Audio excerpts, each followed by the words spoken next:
Des sangliers qui se baladent en pleine ville en causant de nombreux dégâts. C'est ce qui se passe en ce moment au nord de Nîmes.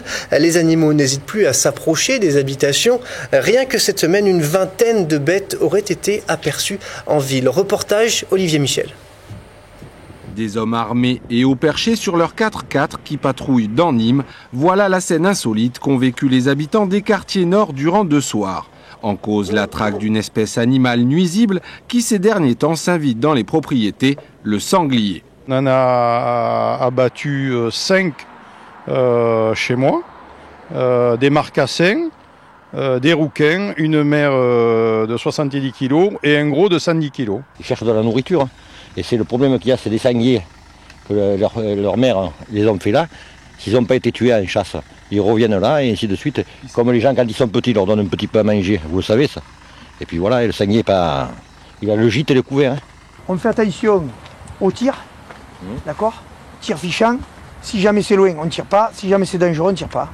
Les lieutenants de louveterie ont donc été missionnés par le préfet du Gard. Créé en 813 pour tuer les loups, ce groupement d'hommes chasse désormais plutôt le sanglier. Sur le département du Gard, ils sont ainsi 12 bénévoles habilités à tirer lors de battues administratives.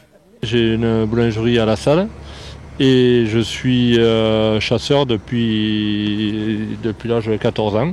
Hier soir, la battue lancée à 20h aura duré 5 heures et conduit les louvetiers et leurs éclaireurs de la route d'Anduze à la route d'Uzès en passant par le bois des espèces avec plus ou moins de réussite.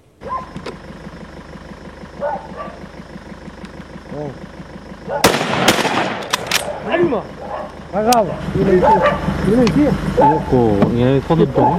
Dans la nuit, c'est pas toujours facile parce qu'on a les projecteurs qui nous éblouissent dans les lunettes ou dans les points rouges.